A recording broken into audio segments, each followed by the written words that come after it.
Hello, everybody, and thank you for joining me to a talk, which I'm really thrilled about it. And I want to start with something hypothetical.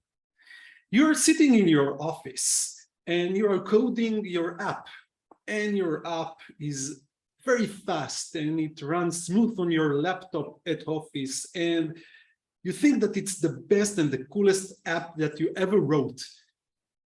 Now, you send that app or you upload that app to production, and now meet Mark. Mark is one of your customers, and Mark tries to get into your app, and the application is loading very slow on his machine. And then once the application loads, it's trying to navigate from one page to another, and the page navigation is a little bit junky, junk with A. And the interaction with components that you were very proud when you create them isn't as it was expected on his machine. And you know what happened whenever a customer is using such an app. And at least you tried, but performance tuning is something that we are not doing during the development phase, and we're not considering that. And it is a very hard thing to do, and it's very hard to create a good and performant application.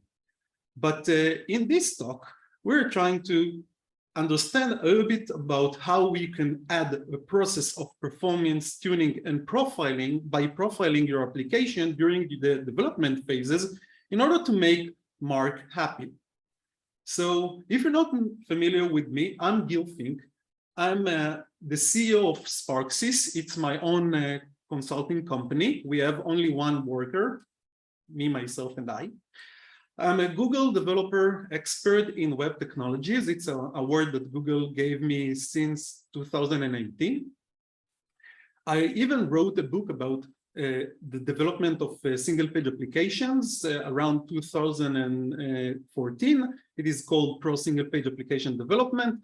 The guidelines and things that are learned in that book are still relevant for today, but it was written with a very old library called Backbone instead of the cool libraries that we are using today, like Angular, React, Vue, or whatever. So let's talk about what we're going to do in this talk. First of all, I'm going to talk about how browsers are going to render pages. Why is that? Because we need to understand the process of rendering in order to understand how we can affect browsers rendering and profile this rendering, and hopefully make our application much more faster. Then we will talk about really how we can profile web applications, and we will even talk about finding JavaScript memory leaks. So let's jump into the first topic, and it's understanding the browser rendering. In order to do that, we need to understand a little bit about refresh rates, because browsers are running on devices. It can be your laptop, it can be your mobile phone, it can be a tablet, whatever. And devices has screen refresh rate, and that refresh rate is 60 times a second. So we get 60 frames per second in the refresh rate. Now, that means that if you need to produce a frame, the producing of a frame should take 60 milliseconds, because 1 second divided into 60 is 60 milliseconds. In a real world, in reality, the frame should take around 10 milliseconds because browsers has some management overhead that they are doing, and let's talk about that management. It is called the pixel pipeline, and the pixel pipeline is how browsers are shipping frames to the screen. The pixel pipeline takes, it is a 5 steps process. It starts with JavaScript, then style, then layout, paint, and composite. So let's talk about the first phase, JavaScript. What is the JavaScript phase? So you are interacting with your web page, clicking on a button, moving the mouse, and as a result of that, something is happening. There is an event that is dispatched, and you are doing some functionality. And if that functionality results in a visual change, then the process of the pixel pipeline will start running. That is also relevant to CSS animation transitions and web animation API, which are also calculated in this step.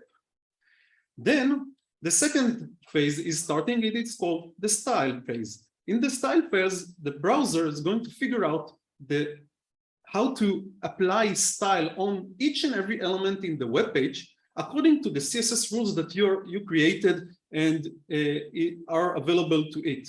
It will calculate for each and every element the style that it needs to apply to that element. Then after that phase is running, the layout phase starts. In the layout phase, the browser is going to calculate how much space each and every element in your web page should take up. And it will do that according to the web layout model. In the web layout model, we are starting the positioning of elements from left to right, from bottom from up to bottom, and this is what is going to happen in the layout. And this phase is there are a lot of calculations here. Now, once those calculations finished, the browser is going to go to the paint phase, which is a phase that the browser is going to paint all the pixels to the screen. It will draw all the visual parts of each and every element according to the text, the color, the image, the video, whatever that you created. In the end, the browser is going to run the composite phase. In the composite phase, it's going to draw the elements according to their layer. What I mean by that, if you are using z-index CSS rule, for example, and you try to make some element overlap on top of another element, this is the phase that those layers are going to be calculated. And this phase is going to happen in the graphical process unit, in the GPU of the machine. And this means that this phase is going to be very fast. Now, let's talk about reflows. What is a reflow? A reflow might occur whenever a visual change is required, and it requires that the entire layout will be calculated again. Now, you don't have any control when the browser is going to run a reflow, but you need to understand what might cause a reflow. Things like browser resize. If you did DOM manipulation, you added some element to the DOM document object model, you removed the element from the DOM, or you changed the element position, or things like that. This will mean that the browser will need to run a reflow. It will need to recalculate everything from the start, and that means that the entire pixel pipeline will run again from JavaScript to composite. Another process that might occur when you are doing changes is repaints. In repaints, what is going to occur is you have a visual change, but it doesn't require the recalculation of the entire layout, the entire web page. That means that you change something like visibility of some element, you change something like colors or background colors or things like that. What is going to happen by the browser is all the flow of the pixel pipeline will run except for the layout. That means that the flow will be shorter than in the entire process. Now, reflows and repaints are very, very unperformant. What I mean by that is that you need to minimize the amount of reflows and repaints in order to get better performance in your web page. So you need to, as much as possible, make your application run idle and not do anything very, very hard and a lot of calculations that the browser will need to change a lot of things and run the reflow and repaints, because we don't have any control when they are going to run. The browser is going to do a context switch, it will run the reflow, things will be quirky on these things, on these processes. Now, there are changes that do not require reflows and repaints, and the pixel pipeline might run there, but without the paint phase and the layout phase. These changes do not make the entire flow again. That means that you change something in JavaScript brand, or you add some style calculation that doesn't require any painting or any layout changes. So no, the entire pixel pipeline won't run, only the JavaScript style and composite. So it will be a smooth and fast iteration. Now, whenever we are talking about performance, we need to understand how to measure performance. One of the ways to measure performance is Core Web Vitals. Core Web Vitals is a phrase that was created by Google, and it is conducted by 3 different things: LCP, FID, and CLS. If it sounds like curses, it might sound like a curse, but it's not. Let's talk about LCP, or largest contentful paint. What is the largest contentful paint? We're measuring the loading of some web page. How do you do that? You have some tools, we will see them later on, but whenever you measure the largest contentful paint, you need to understand that below 2.5 seconds, you're in the good place. If you are between 2.5 and 4 seconds, you need improvement in your loading time, and above 4 seconds, you know, that means that it's a poor performance of loading. The FID, or first input delay, is how you make your application interactive. What I mean by that, how you are performing the event handlers, which might affect the layout or repaint or things like that. So if an event handler runs below 100 milliseconds, that is good. Between 100 and 300, you need improvement. You will see some quirks in your performance in your application. Above 300 milliseconds for interactivity, it's poor performance. Last but not least, in the Core Web Vitals, CLS, or cumulative layout shift. That means how is the stability of your visual. Okay, that means that, for example, if we're talking about animation, you are producing each and every frame in your animation under 10 milliseconds, which means that it's good. Between 10 milliseconds and 25 milliseconds, you need improvement, and you will see that there are frames that you are dropping. Above 25 milliseconds for each and every layout shift, that's poor, and hopefully you won't get there. But unfortunately, we are getting there sometimes. So now that we understand a little bit about how browser is rendering our web pages and what we are measuring, let's talk about profiling. So what we're going to see in this talk is 2 tools, or 2 ways to profile your application. Both of them exist in the Chrome DevTools. One of them is the Performance Insight tab, and the other one is the Performance tab. Both of them are good enough to make the profiling of web application and finding bottlenecks in your JavaScript code. Now, whenever you're talking about our tools of trade, that doesn't mean that you have to use Chrome. You have Firebug in Mozilla if you're preferring Mozilla, and in Internet and in Edge, you have the Edge developer tools, and you can use those as well. But in my demos, you will see me using the Chrome DevTools. So let's jump into our first demo of today.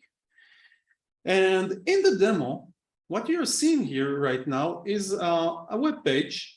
And in this web page, there are colors, okay? A lot of circles. And somehow your manager is coming to you and is saying to you, hey, Gil, the page performance, the page loading performance is very bad.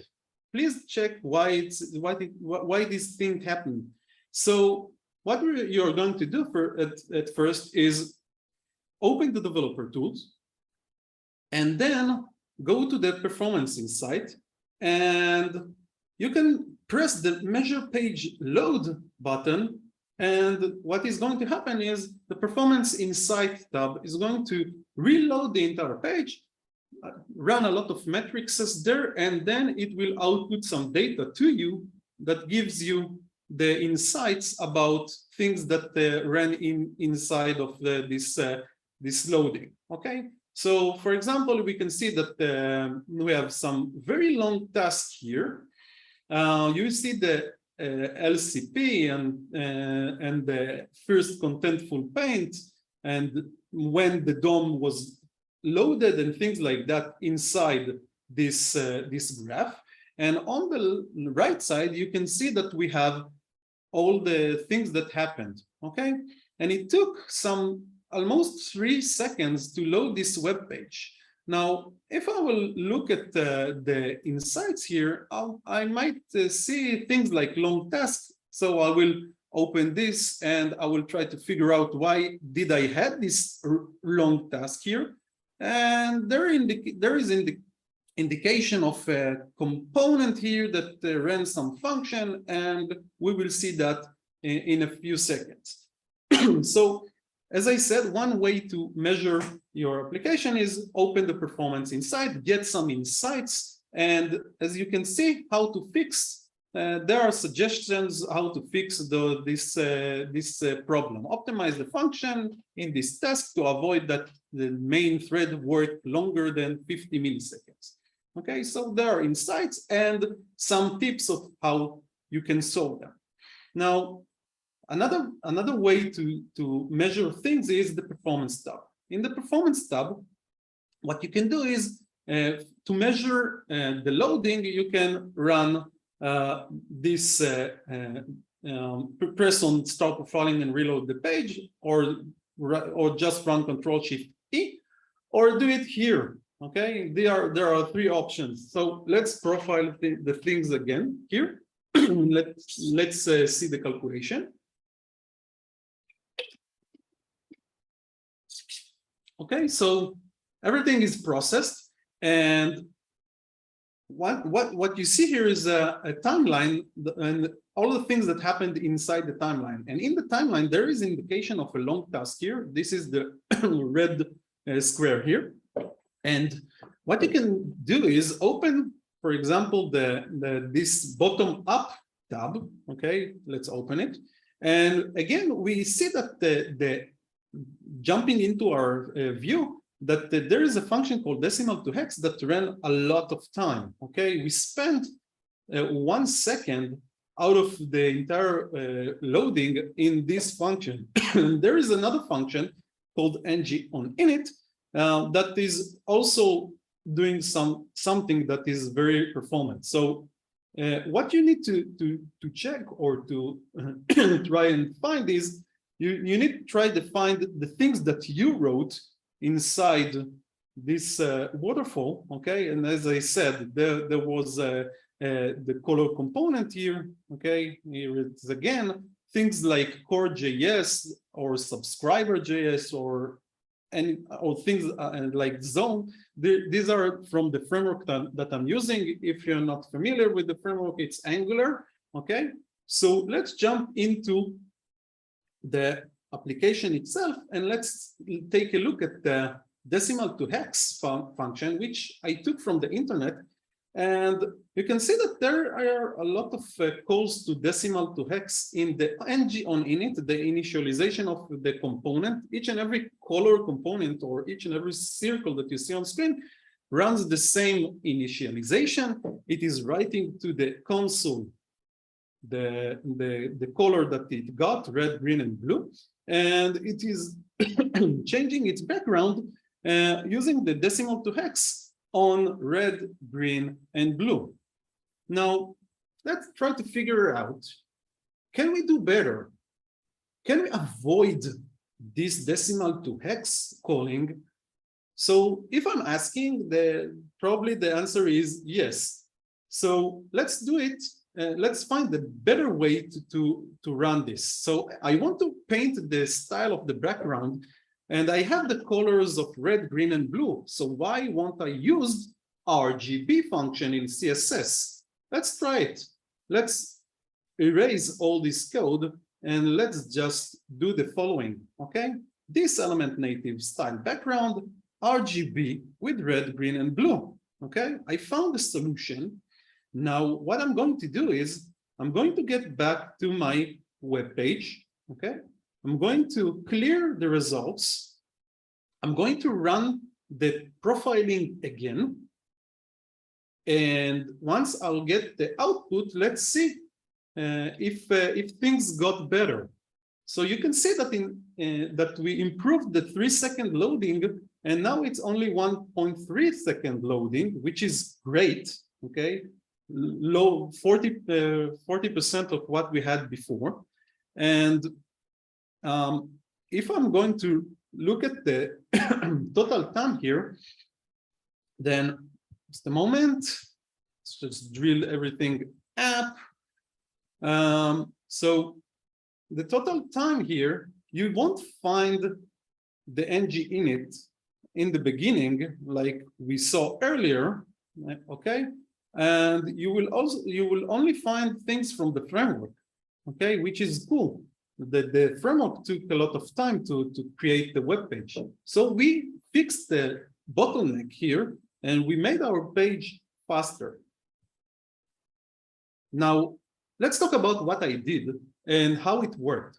What you saw me doing is the profiling process. The process has some phases that you need to understand in order to run it correctly. So the first phase is going to be the established baseline. You can see that I'm in incognito mode here, and I'm doing that because I want that nothing like extensions in my web browser won't affect any solutions or anything that I'm running right now. Another thing that you will do when you're establishing a baseline, you can create a new branch, call it profiling of the application or things like that, or put a label, and from there, that point, you can run or start the profiling process. So the first phase, establish baseline. The second phase that I did is collect the data. I opened the developer tools and I ran the collection of data. I did the profiling. Then I analyzed the result. I look at the result, at the timeline. I search for very long tasks. I search for in the bottom-up tab for things that happen. And then after I analyze the results, I tune up the application. I made some assumptions about the code and how can I improve that code. I replaced the call of decimal to hex to RGB function. And then what I did was test and measure. I tested I collected the data again and tried to figure out if something got improved. If something got improved, yay! If not, then I will go back to collect data, analyze result, tune up the application, and test and measure. And this is the profiling process, okay, in a whole. So let's do it again, but in a different web page, okay? So let's do it. Let's close the developer tools. Let's move to a different page, okay? This is the movie page. And in this page, there are a lot of movies. And so what my manager is saying that whenever you click change the title, it takes a long time. So what can I do? First of all, establish baseline. I opened everything in the mode of profiling, in the incognito mode. I created a new branch or whatever. Then I'm opening the developer tools.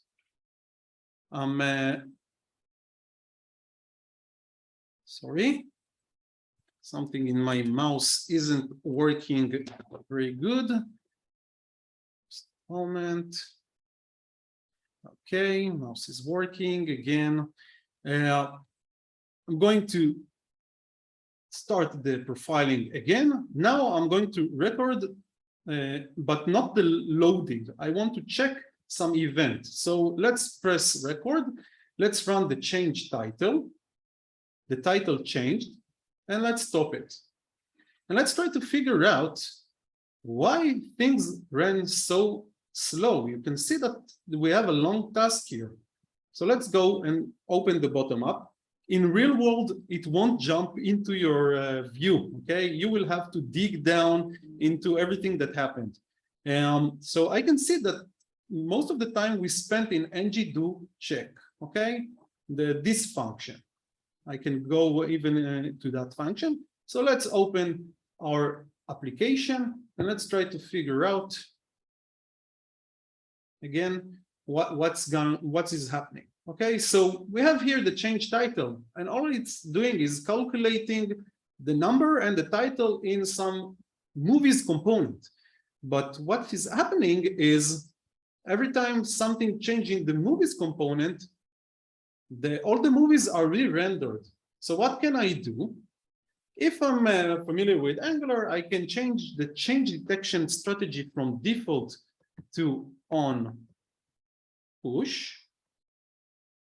Okay. And then another thing that I can do is I can see that the function here in ng-do check is doing nothing that I need. So I can remove it, and I can remove the implementation of the do check here. And then I can compile everything and get back into my application. Everything loaded. And now, after I analyze the result and I tune up the app, I can go and measure everything again, test and measure. Let's do it. Let's clear up the timeline. Let's run it. Let's change the title. Let's stop. And let's see if we got any effect. So yes, we got an effect. Everything ran smooth. We don't have any ng on check. Movies weren't rendered because of the title change. So everything is smooth. Okay. So this is in the profiling process.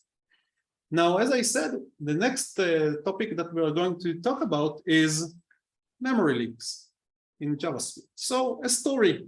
2 weeks before the lockdown in Israel, I'm coming from Israel, during the Corona COVID-19 crisis in the world, it was around 2020. I got a phone call from a customer and they said, Gil, we have an application. After 1 hour of usage, it is crashing. What can we do? So, challenge accepted. I went into my car. I drove into their office. After 2 hours of investigation, we found the problem. The problem was that they had some very big data object. I think it was something like 5 megabytes of an object. And they were cloning that object everywhere in their application. And you know, nothing bad can happen when you are cloning. So in reality, it was very bad. We created only one source of proof that a service that they used in order to do the application or to create the application. That service had the reference to that big object and it wasn't cloned anymore. And that brings me to the problem. Sometimes you might have memory leaks in your JavaScript. And this is something that you need to understand and to solve. So before we're delving into memory leaks in JavaScript, let's talk about memory lifetime. So whenever application is running, you are allocating some piece of memory. For example, you are creating a variable or something like that. And then you are using that piece of memory by getting data from it or overriding the data of it. And once you're not using it anymore, that memory is released. So you can look at memories as some connected graph that starts with the root and everything is connected to that root. For example, node number 1 in that diagram is a root of a memory. But what are you going to do with unreferenced memory? In this picture, the node 0. So this is where garbage collectors comes into place. A garbage collector is a piece of software that is going to check unreachable objects and remove them from memory. And there are two main known algorithms for garbage collection: reference counting garbage collection, mark and sweep. In the reference counting garbage collection, object is called garbage if there are zero reference to pointing at it. For example, A right now is not used, so there is no reference to it. Then B is not used, there is no reference to it. So the garbage collection can remove both and change the reference count of D to 1. But there is a problem with this method whenever you have circular references between objects in your application.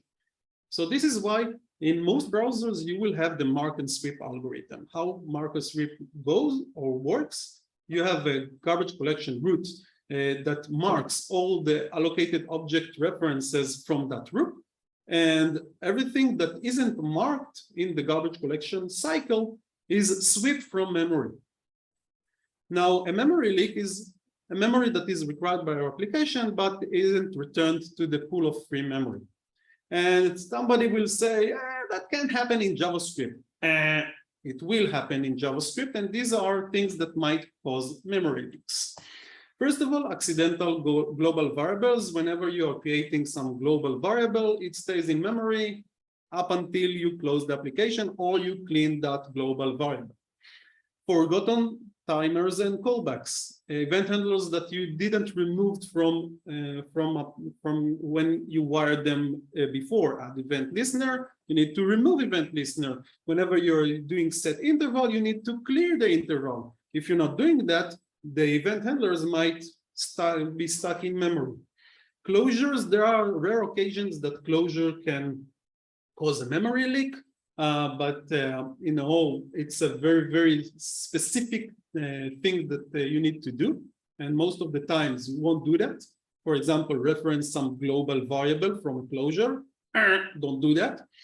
And out of DOM references, which means that you have a reference to some DOM element that you did get element by ID or something like that, and you are not removing that reference. And that means that if you remove that element from the DOM, it will stay in memory even though it's not existing in your visualization.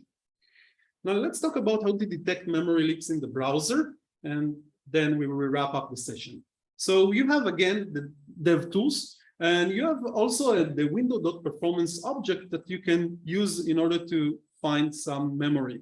Okay, so we will see the DevTools option in this demo. How do you do that? Let's open a different web page. And in this different web page, let's do F12. And whenever I press this button, it is going to mimic or simulate some memory leak. Stop will stop that memory leak. So one place to use in order to find memory leaks is the performance tab. Again, you can press here the memory flag, you can run leak, you can run the profiling, you can stop the leak, you can stop the profiling, and then you will see here this blue line here that is going up and up and up and up. This is the heap, this is the memory, okay? And whenever memory is going up, but there are no spikes down, that means that you might have a memory leak and you need to check your code. Another thing that you can see here, let's try to find it. No, it's not helpful. Okay. Another thing that you can see here is the memory tab. So let's try to understand how we work with the memory tab. In the memory tab, you can take a heap snapshot. Let's say take a first heap snapshot, okay? That means that we can see all the allocated objects and array and variables and things like that. Let's press the leak button. Let's stop the leak. Let's take another snapshot. Then you can see that we had almost 6 megabytes of memory, and now we have 8 megabytes of memory used. So I can compare the two snapshots using the comparison here, and I can try to look for things that changed. You can see that we have 130 new arrays, and we have some delta of 6 arrays And the allocations of the array was 4 mega, and now we only freed 1.7 megabyte, and we have 2.4 megabytes staying in memory. So by analyzing what we are seeing here, for example, let's open this and let's search for the array. You can see here, the array here is X. X is getting more data or more things inside of it. Then I can try to figure out by, for example, going to the web page and looking for the X array and trying to figure out why this allocation was so it continued being allocated and the memory wasn't removed. So if we look at the function make click, it's running in interval and it is pushing more data into the array. Okay, so this is what is causing the memory flood. It's, as I said, it's a simulation for memory leak. It's not a real memory leak, but we are flooding the memory with a lot of arrays. And we could have seen that using the memory tab and analyzing the comparison between two different snapshots. So let's summarize. Performance problems will happen in your application. You need to add, in my opinion, performance tuning tasks during your development cycles in order to find bottlenecks and memory leaks if you have those in your application. Don't wait that your customers will complain about the performance of your application. Solve the problems today and make Mark happy. With that, I want to thank you for joining me. And if you have any questions, you can send them to me at Gil Fink in Twitter, DM me, and hopefully I will have some time to answer your questions. Thank you very much.